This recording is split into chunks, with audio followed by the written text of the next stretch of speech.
तुम लोग जो हो मर्जी वो कहो, मैं तो अपने 10 झोले पूरे करके ही उतरूंगी।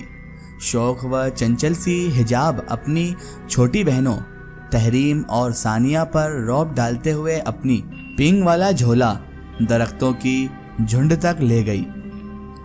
हिजाब साहिबा जरा आसमान से नीचे तो आओ। सानिया ने मुट्ठियां कसकर कमर पर रख ली और जो ही हिजाब का झोला नीचे आया, सानिया ने झोले की तख्ती उलट दी। हिजाब जिसकी वजह से मुंह के बल जमीन पर गिर गई। ओई माँ, दर्द भरी चीख हिजाब के मुंह से निकली। थोड़ी देर में अम्मा बेलन हाथ में लेकर नमूदार हुई। जो ही अम्मा के हाथ में बेलन देखा, तीनों घर की तरफ भागी। हिजाब जो जमीन पर पड़ी कर्रा रही थी, भागने में दोनों बहनों से आगे थी। तीनों अपने कमरे में आ गई और फिर झगड़ा शुरू कर दिया। माँ के कदमों की आहट सुनी तो कमरे में सुकूत तारी हो गया। तीनों को इस तरह खामोश देखकर माँ का गुस्सा हवा हो गया। वह इनके पास बैठ गई। तुम तीनों का इस तरह घर से बाहर झोले लेना तुम्हारे बाबा को पसंद नहीं है। हिजाब झट से बोली, माँ, मोहल्ले की दूसरी लड़कियां भी तो झोले लेती हैं। माँ ने खफगी से हिजाब की तरफ देखा। समझदार बनो तुम तीनों, अब छोटी बच्चियां नहीं, बड़ी हो गई हो तुम तीनों। इस उम्र में लड़कियां इस तरह घर से ज्यादा देर तक बाहर नहीं रहती।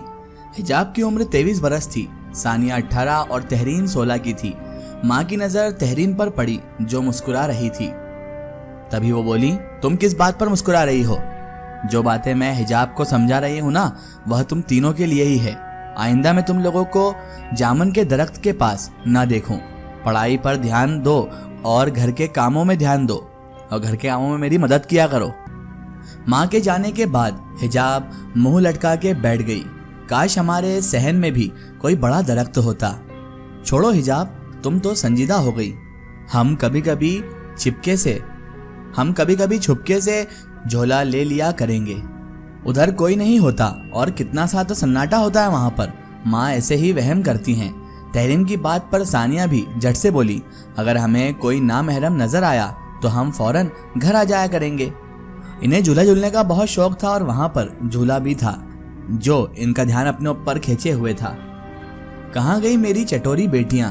एहसानुल हक दोनों हाथों में शॉपर उठाए घर के अंदर दाखिल हुए। तीनों दौड़ के बाबा के पास पहुंच गई। एहसानुल हक अपना जनरल स्टोर चलाया करते थे। उनका खुद का अपना जनरल स्टोर था और अच्छी गुजर बसर हो रही थी।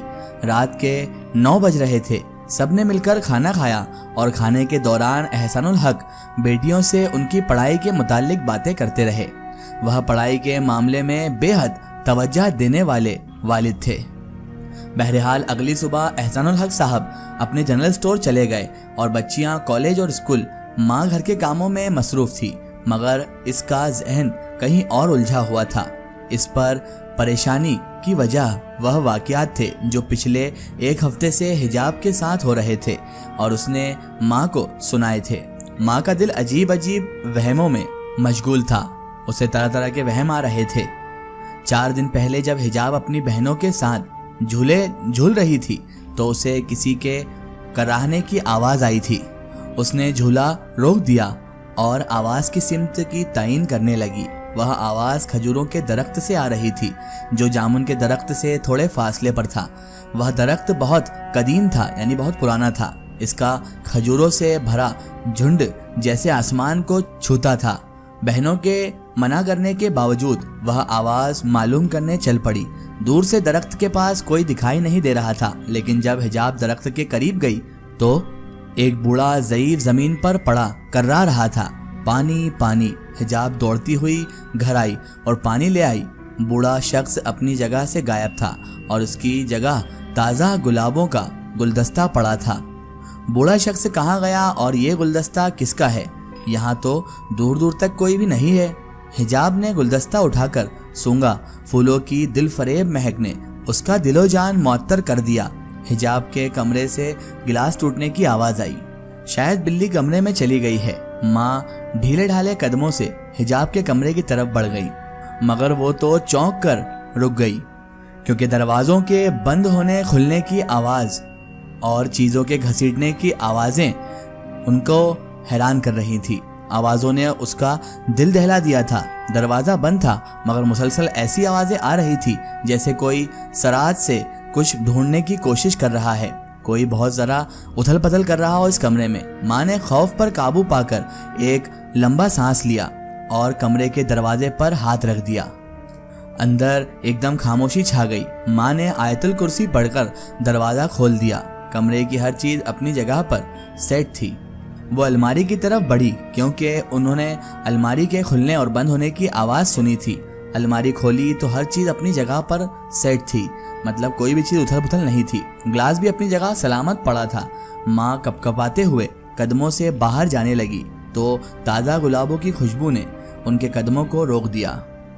उन्होंने देखा कि मेज़ पर जार में बिल्कुल वैसा ही गुलदस्ता लगा हुआ था जैसा हिजाब कुछ रोज़ पहले बाहर से लाई थी, और माँ ने वह गुलदस्ता बाहर फेंक दिया था। माँ तेज़ी से सहन में आई और आंखें बंद करके लंबी लंबी सांस लेने लगी। किसी ने उनके शाने पर कंधे पर हाथ रखा तो वह चीख उठी। सामने पड़ोसन आमना खड़ी थी। खैरियत है? मुझे देखकर डर क्यों गई हो आप? कुछ नहीं, बस ऐसे ही तुमने एकदम आकर चौंका दिया। और सुनाओ, घर में सब ठीक है? माँ बात तो पड़ोसन से कर रही थी मगर ध्यान कमरे की तरफ था। क्या बात है, तुम परेशान लग रही हो? कमरे में क्या है? माँ ने सारा वाकया सुना दिया क्योंकि माँ पड़ोसन आमना को अपनी बहन का दर्जा दिया करती थी और आमना ने भी बहन बनकर दिखाया था। मैंने तुम्हें कितनी बार समझाया है कि लड़कियों को खजूरों के दरख्त के पास न जाने दिया करो। उस दरख्त से कैसी कैसी कहानियां मंसूब हैं, कुछ खबर भी है तुम्हें? कोई कहता है उस दरख्त पर जिन्नात आबाद हैं, कोई कहता है किसी नौजवान की भटकती रूह है। तुम मेरी बात मानती कहाँ हो और कब मानती हो? मैं भी इस दरख्त के पास बहुत दफा गुजरी हूँ, मुझे तो ऐसा कुछ महसूस न हुआ। माँ ने कमजोर आवाज में कहा। अरे सबाहत, कुछ लोगों ने तो उसे देखा भी है। कहते हैं बड़ा खूबसूरत जवान है, इतना खूबसूरत के आंखें हटाने को जी नहीं चाहता, मगर पास जाओ तो परछाई की तरह गायब हो जाता है, कभी कभार बस नजर आ जाता है, मगर आज तक किसी को कोई नुकसान नहीं पहुंचाया। तो तुमने कभी देखा? सबाहत ने कांपते हुए पूछा। तभी वो बोली, खुदा ना करे और खुदा ना दिखाए मुझे, मेरी तो जान ही निकल जाएगी अगर मेरे सामने आ गया। सबाहत, मैं तो कहती हूँ अपने घर में कोई दम दुरूद करवा ले। तेरी जवान बेटियां हैं और खूबसूरत तो तीनों ही हैं माशाअल्लाह, बहुत ही खूबसूरत तेरी बच्चियां, मगर हिजाब तो परी ही लगती है, परियों जैसा हुस्न है उसका। आमना ने माथे पर हाथ रखकर कहा। तभी अचानक फिर से वो बोली, ओह, सालन चूल्हे पर रखकर जिस काम से आई थी वो तो मैं भूल ही गई। तुमने मुलाजमा का कहा था ना, कल एक औरत आएगी, पसंद आए तो रख लेना, चलती हूँ। इतना कहकर आमना चली गई, मगर उसकी बातें सबाहत के कानों में गूंजती रही। शाम को सबाहत ने अपनी परेशानी को ढके छिपे अल्फाज में एहसानुल हक के सामने बयान कर दिया, जिसको उसने संजीदा न लिया और वहम समझकर टाल दिया, लेकिन फिर खुशी की खबर सुनाकर परेशानियों को दूर भी कर दिया। पिछले 4 माह से घर ढूंढ रहा था, अल्लाह ने बहुत करम किया है और ऐसा ही एक घर मिला है जैसा मैं ढूंढ रहा था। आज शाम तुम्हें लेकर जाऊंगा, अगर पसंद आया तो बयाना देकर सौदा पक्का करवा लूंगा, और खुदा ने हमें हर नेमत से नवाजा है, बस अपना घर मिल जाए तो जिंदगी जन्नत है। सबाहत की आंखों में नमी आ गई। एक आह भरकर वो बोली, काश हमारा कोई बेटा भी होता। एहसानुल हक मुस्कुराकर बोले, जो अल्लाह की रजा हम उसमें खुश हैं, और ये बात काफी नहीं है कि हम बे औलाद नहीं हैं। शाम को सबाहत वह घर देख आई और उसको पसंद आया। एहसानुल हक ने वह घर खरीद लिया। शिफ्ट हो जाने का मसला था। तीनों बहनों रात के 10 बजे बैठकर नए घर के बारे में बातें कर रही थी। इसका एक स्टोरी हम देखेंगे इसके अगले पार्ट में। दोस्तों, अगर आप भी अपनी जिंदगी की कोई सच्ची कहानी या सच्ची घटना हमारे चैनल से शेयर करवाना चाहते हैं, और आप चाहते हैं कि आपकी स्टोरी भी माई स्टोरी बुक चैनल से शेयर हो, तो आप हमें हमारे फेसबुक पेज पर कांटेक्ट कर सकते हैं और अपनी स्टोरी वहां पर हमें बता सकते हैं।